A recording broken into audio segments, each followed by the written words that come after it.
ఇప్పుడు మార్కెట్ చాలా హైలో ఉంది గదా! సో, ఈ టైంలో స్టాక్స్ కొనడం మంచిదేనా? లేదా కరెక్షన్ వచ్చే వరకు ఆగాల? కరెక్షన్ వస్తదా? కరెక్షన్ అంటే ఇక్కడ ఇక్కడ దీన్ని 2 విధాలుగా చూడాలండి. ప్లీజ్. వాల్యూ స్టాక్స్ కొనుక్కోవటం అంటే వేరండి. హ్మ్. అంటే వాల్యూ స్టాక్స్ ఒక మంచి ప్రైస్‌కొచ్చినియి. ఓకే. స్టాక్ మార్కెట్‌లో స్టాక్ ఎంత ముఖ్యమో, మీరు ఏ రేట్‌లో కొంటున్నారనేది కూడా ముఖ్యమండి. ఓకే. అంతే కదండీ! రైట్. సపోజ్ మీరు ఈరోజు 900లో కొన్నారు ఒక స్టాకు. అవును. కంపెనీ మంచిదే. ఆ! ఓకే. ఏ గ్రూప్ కంపెనీ నిఫ్టీ 50లో ఉంది. 900లో కొన్నాక మార్కెట్ పడి మళ్ళీ సంవత్సరానికి 900కొచ్చింది. మీరు ఈ సంవత్సరంలో ఏం సాధించినట్టు? సున్నా హ్మ్. సాధించినట్టు. అంతేగా. అవును. అంతే కదండీ! అంతేగా. ఓకే. లేదు ఈరోజు 900లో కొన్నారు. 3 ఇయర్స్ తర్వాత 900 వచ్చింది. స్టాక్ మంచిదే డబ్బులు పోలా. బట్ 3 ఇయర్స్ మీరు ఆగగలరా? సో, ఆగలేరు కదండీ. అవును. సో, ఇక్కడ రిటర్న్ కూడా ఇంపార్టెంట్. ఇంకోటేంటంటే నిఫ్టీ ఆల్ టైమ్ హై ఎళ్ళటము, కిందకి రావడం అనేది వాళ్ళకి కామన్ అయిపోయింది. అవును. ఒకప్పుడు ఆల్ నిజమే. టైమ్ హై అంటే దానికి అవును. చాలా పెద్ద విశేషం. ఫస్ట్ పేజ్‌లో వచ్చేదది. ఫస్ట్ పేజ్‌లో వచ్చేది టపాసులు ఆ! పేల్చేవాళ్ళు, అసలు స్వీట్లు ఆ! పంచేవాళ్ళు. అవును. నిజమే.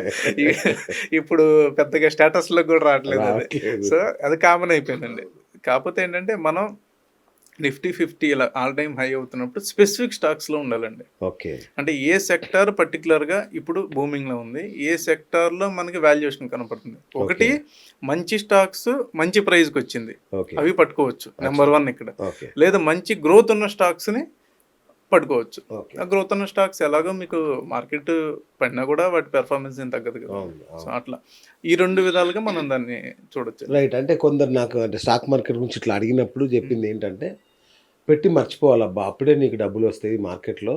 ఊరుకూకే ఇట్లా నిలబడి అట్లా తొంగి చూస్తే రాదు హ్మ్. అనే మాట చెప్పారు. హ్మ్. హ్మ్. కరెక్టేనా అది? అంటే పెట్టి మర్చిపోవటం అనేది ఒకటండి సైకాలజీ. ఆ! కానీ ఎందులో పెడుతున్నాం? ఆ! ఆఫ్‌కోర్స్ అది చూసుకోవాలి. అదే అంతే గదా! చూసుకోవాలి. అదే అట్లా. ఎందుకంటేనండి ఇప్పుడు మీకు సెక్టార్ రొటేషన్ అనేది జరుగుతూ ఉంటదండి. అవును. ఏ సెక్టార్ ఇప్పుడు బావుందనేది కూడా చూసుకోవాలండి. హ్మ్. ఒకప్పుడు ట్రెడిషనల్ సెక్టార్స్ ఉండేయి. ఇప్పుడు కొత్త కొత్త టెక్నాలజీస్ వచ్చేసినాయి. డ్రోన్స్ అని, అలాగే హ్మ్. ఏఐకి సంబంధించి, డేటాకి సంబంధించి, క్లౌడ్‌కి సంబంధించి, సైబర్ సెక్యూరిటీకి సంబంధించి, హ్మ్. అలాగే ఇంపోర్ట్ ఎక్స్‌పోర్ట్‌కి సంబంధించి ఇప్పుడు మన గవర్నమెంట్ కూడా చాలా ఎంఓయూస్ చేసుకుంటుంది బయట. సో, అవును. ఇవి చూసుకుంటూ ఉండటం మంచిదండి. ఇప్పుడున్న ఓకే. టైంలో ఏంటంటే యెస్ మనం ప్రిపేర్ అవ్వాలి మెంటల్‌గా లాంగ్ టర్మ్ పెట్టాలని. అవును. కానీ ఏ స్టాకులు గూడా మనం పెడతాం అనేది ఇంపార్టెంట్. ఇప్పుడు కొన్ని అవును. సందర్భాల్లో మీరు సిక్లికల్ సెక్టార్స్ పెట్టి మర్చిపోయారనుకోండి. 10 ఏళ్ల తర్వాత కూడా రిటర్న్ అదే ఉంటది. ఓకే. స్టీల్ కంపెనీస్ పెట్టారు. కరెక్ట్. స్టీల్ కంపెనీస్ 8, 9 సంవత్సరాలు పెర్ఫార్మెన్స్ ఉన్నా, మీరు పెట్టిపోయి 8 ఏళ్ల తర్వాత మర్చిపోయి మళ్ళీ చూసుకుంటే అక్కడే మళ్ళీ ఉంటది. అక్కడే నేను అచ్చచ్చా! ఎక్కడున్నానంటే ట్రెడ్‌మిల్ మీదే ఉంటాం. ఓహ్! ట్రెడ్‌మిల్ మీద ఓకే. వాకింగ్ చేస్తే ఎక్కడికెళ్తాం? అంతే ఎక్కడికెళ్ళమండి. ఎక్కడికెళ్ళం. అక్కడే అవును. ఉంటాం. ఆ! అలసిపోతాం, చెమటలు పడితే అంతే ఏదో గదా! చేసాం అనుకుంటాం. డెస్టినేషన్ అయితే ఎళ్ళం కదండీ. కరెక్ట్. ఆ! సో, స్టాక్ పెట్టేటప్పుడు కూడా సిక్లికల్ సెక్టార్‌లో పెడుతున్నామా? గ్రోత్ సెక్టార్‌లో పెడుతున్నామా? అది ఇంపార్టెంట్ అండి. ఓకే. సో, అది పెట్టి యెస్ మీరన్నది exactly correct. Mind set first prepare అవ్వాలి మనం లాంగ్ టర్మ్‌కి అయితే పెట్టాలి. అది. ఇది 5 ఇయర్సా? 10 ఇయర్సా?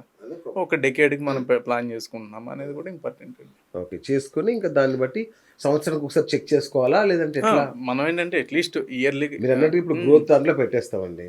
కానీ అది అవ్వకపోవచ్చు. మీరన్నట్టు అంటే పెన్నీ అదే స్టాక్ అవ్వచ్చు. ఓ ఆ సంవత్సరం గ్రోత్ తర్వాత అనేదేంటంటే మనకి నంబర్స్.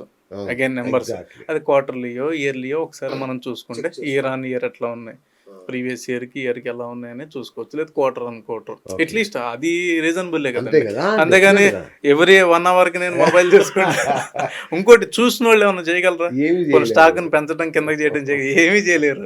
మరి ఎందుకు చూస్తారంటే మీరు సొంతంగా జేసుకోవాలా? మీలాంటి ఫండ్ మేనేజర్‌లకివ్వాలా? అంటే ఒకటండి మీకు నాలెడ్జ్ ఉంది. కొంచెం దాని మీద అవగాహన ఉంది. టైం ఉంది. అప్పుడు డెఫినిట్‌గా మీరు చేసుకోవచ్చు. అచ్చా!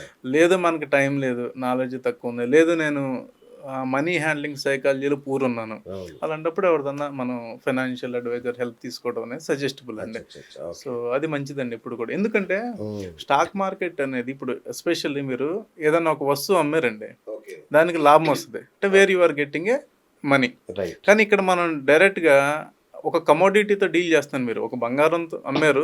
మీకు ఆ! డబ్బులొస్తున్నాయి. ఆ! ఇక్కడ అలా కాదు కదండీ. మీరు డబ్బుతోనే డబ్బును సృష్టించాలి. కరెక్ట్. అంతే సో, గదా! హ్యాండ్లింగ్ ఆఫ్ మనీ అనేది చాలా చాలా ఇంపార్టెంట్ అండి. ఇంపార్టెంట్. అండ్ ఇంకోటి ఫాలింగ్ ఆఫ్ నైఫ్ అంటే మీకు మార్కెట్‌లో పడుతున్నప్పుడు దాన్ని మీరు పట్టుకోవటం. రాలేదనుకోండి నైఫ్‌ని అది. పట్టుకునేటప్పుడు ఫాలింగ్ చేతులు అవునవునవును. కోసుకుపోతాయండి. అంటే అంతేగా! అలాగే మనం మార్కెట్‌లో పడేటప్పుడు బిహేవియర్ ఎలా ఉండాలి? వావ్! పెరిగేటప్పుడు బిహేవియర్ ఎలా ఉండాలి? లాంగ్ టర్మ్ అప్పుడు ఎలా ఉండాలి? షార్ట్ టర్మ్ పొజిషన్స్ తీసుకుంటే ఎలా ఉండాలి? ఇవన్నీ తెలిసుండాలండి. ఓకే. తెలిసుంటే పర్వాలా. అది. తెలియపోతే మళ్ళీ సొంత మళ్ళీ నిర్ణయాల్లో ఇబ్బంది పడతామండి. వద్దొద్దు. యాహ్! మాకొద్దు. మీలాంటి వాళ్ళే చేయండి. మేము చేయలేమది. ఆ! సరే సార్ నాకు మంచి అయితే అవగాహనైతే యాహ్! వచ్చిందిప్పుడు. హ్మ్. కొంచెం భయం గూడా పోయింది. హ్మ్. ఓకే. ఆ! ఓకే. బావుంది స్టాక్ మార్కెట్ అని హ్మ్. ఫీలింగొచ్చింది సార్. ఇప్పుడు నా దగ్గర ఒక రూ. 1,00,000 ఉన్నాయి సార్. హ్మ్. నాకు ఒక మోడల్ పోర్ట్ఫోలియో అంటే ఏ స్టాక్స్లో పెట్టాలి, ఏ సెక్టార్లో పెట్టాలి, ఇట్లాంటి వాటిని విభజించి దేంట్లో ఎంత పెట్టాలి, లైవ్లో ఏమైనా చెప్పగలరా? మనం ఉన్నామండి, సపోజ్ ₹1,00,000 పెట్టారు, అవును, ప్రిఫరబుల్లీ 5 సెక్టార్లో పెట్టుకోవడం మంచిది, వండర్ఫుల్. రైట్? అంటే 20,000 పెట్టుకోవడం మంచిది. ఇందులో కూడా ఒకటి ఆల్రెడీ ప్రూవెన్, ఇప్పుడు బ్యాంకింగ్ తీసుకున్నారు అనుకోండి, ఎగ్జాంపుల్ చెప్తాను. బ్యాంకింగ్లో పెద్ద బ్యాంక్స్ ఉన్నాయి, అలాగే గ్రోయింగ్ బ్యాంక్స్ ఉన్నాయి, రైట్? పెద్ద బ్యాంక్స్ లో ఒక 10,000, ఒక సెక్టార్ నుండి 2 స్టాకులు, అంటే మన ఐడియల్ పోర్ట్ఫోలియో 8 స్టాకులు, 10 స్టాకులు, 10 స్టాకులు చాలండి. టూ మచ్ డైవర్సిఫికేషన్ కూడా ఇబ్బంది అండి. అంటే కొంతమంది ఏం చేస్తారు తెలుసా అండి, ఇందులో చాలా ఉంటుంది, మేము నెంబర్ ఆఫ్ ఇన్వెస్టర్స్ చూస్తాం కదండి. ఒకళ్ళు ₹1,00,000తో 40 స్టాకులు కొంటారు, వాని పోర్ట్ఫోలియో వాళ్ళు చూసుకోవడానికి వాళ్ళకే అర్థం కాదు. 5 స్టాకులు, 2 స్టాకులు, ఇదొకటి. కొంతమంది ఏం చేస్తారు, ₹1,00,000 తీసుకెళ్ళి ఒకే స్టాక్ లో పెడతారు, ఇదొక టైప్ ఆఫ్ ఉంటది. వారెన్ బఫెట్ తాత చెప్పాడుగా, don't put all eggs in one basket అని. అంటే సో ఇలా ఎక్స్ట్రీమ్స్ ఉంటాయండి. ఎక్స్ట్రీమ్కి పోకుండా ఒక ఐడియల్ పోర్ట్ఫోలియో బిల్డ్ చేసుకుంటే మనకి మానిటరింగ్ ఈజీ. అంటే ఇప్పుడు సెక్టర్ ఉందండి, ఎందుకు నేను సెక్టర్ అంటే సపోజ్ ఆటోమొబైల్ సెక్టర్ నేను పెట్టాను, బ్యాంకింగ్ సెక్టర్ ఉంది, తర్వాత టెక్నాలజీకి సంబంధించి సెక్టర్ ఉంది, లైఫ్ సైన్సెస్, ఫార్మా సెక్టర్ ఉంది. Pharma sector is always good అండి. అంటే మేము కూడా ఇప్పుడు ఫార్మా అనేది కీప్ చేసుకుంటాం పోర్ట్ఫోలియోలో, అది మ్యూచువల్ ఫండ్స్ లోను ఫార్మా కీప్ చేసుకుంటాము, ఇందులో కూడా. ఎందుకంటే life sciences, health care sector లో కంటిన్యూస్ గా మనకి డొమెస్టిక్ కన్జంప్షన్ ఉన్న సెక్టర్ అండి. ఇది ఇంపోర్ట్స్ మీద ఎవర్ గ్రీన్. ఇటు మనకి ఎనీ కంట్రీ డిపెండెంట్ మన ఇండియా మీద, ఫార్మా సెక్టర్ మీద. అంతే కదండి. ఇప్పుడు AP active pharma ingredients, bulk drugs తీసుకున్నా, ఫార్ములేషన్ తీసుకున్నా, ఇంజెక్టబుల్ తీసుకున్నా, మనం ఐటీ తర్వాత సెకండ్ ఎక్స్పోర్ట్ ఫార్మానే కదండి. మన కంపేరిటివ్ నేబర్ కంట్రీస్తో పోల్చుకుంటే కూడా మన రెగ్యులేషన్స్, మన ప్లాంట్ ఇన్స్పెక్షన్స్ ఎక్కువ అండి. యూఎస్ఎఫ్డి అప్రూవ్డ్ ప్లాంట్స్ ఎక్కువ మన దగ్గర. సో ఫార్మా సెక్టర్ అనేది స్టేబుల్. రెండోది హాస్పిటల్, హెల్త్ కేర్లో ఇవన్నీ వస్తాయి కదండి. ఈ బాస్కెట్, ఈ థీమ్ తీసుకుంటే హాస్పిటల్స్, మీరు ఒక హాస్పిటల్ చెప్పండి, మూసేసిన హాస్పిటల్ అసలు డే బై డే అవుతూనే ఉంటాయి. సో హాస్పిటల్స్, అలాగే డయాగ్నోస్టిక్స్. కోవిడ్ తర్వాత ఏం జరిగిందండి, ఒకటి హెల్త్ అంటే జనరల్గా ప్రాబ్లం వచ్చినప్పుడు మనం హెల్తీ డయాగ్నోస్ చేయించుకున్నాం. కోవిడ్ తర్వాత ఒక అవేర్నెస్, 2 అవేర్నెస్లు మారింది. ఒకటి ఫుడ్ ఇంటేక్ తీసుకునేది, చాలా మంది కొంచెం సప్లిమెంట్స్ తీసుకోవటము అలాంటిది పెరిగింది. రెండోది డయాగ్నోస్టిక్స్, 45 తర్వాత అట్లీస్ట్ ఒకసారి చేయించుకుందాం టెస్ట్లు, ఇయర్కి ఒకసారి చేయించుకుందాం. అంటే కంపెనీస్, కార్పొరేట్ కంపెనీస్ అయితే మ్యాండేట్గా చేపిస్తాయి వాళ్ళకి ఎంప్లాయీస్కి ఇయర్లీ వన్స్. అది ఒక హెచ్ఆర్లో వాళ్ళ ఒక పాలసీ ఉంటుంది కూడా చేపిస్తారు. మామూలుగా బిజినెస్ పీపుల్ కానీ, సెల్ఫ్ ఎంప్లాయీస్ కానీ తక్కువ, ఇప్పుడు అట్లీస్ట్ చేయించుకుంటున్నారు. సో ఆ సెక్టర్ కూడా మనకు బూమ్ అవుతుంది. అంటే హెల్త్ కేర్ అనేది అది ఖచ్చితంగా మనం కొంచెం కన్జర్వేటివ్ సెక్టర్ అండి. సో అట్లా మనం ఏ సెక్టర్ తీసుకుంటాం అనేది కూడా ఇంపార్టెంట్ అండి. సో ఇట్లా 5 సెక్టార్లో తీసుకుని మనం ఒక 10 తీసుకోవచ్చు. లేదు మనం ఒక 3 సెక్టార్స్ తీసుకుంటాము, ఇంకొక 40% మిడ్ క్యాప్ లో మనం పెట్టుకోవచ్చు, ఇంకో 40లో 20 మిడ్ క్యాప్, 20 స్మాల్ క్యాప్కి వెళ్ళొచ్చండి.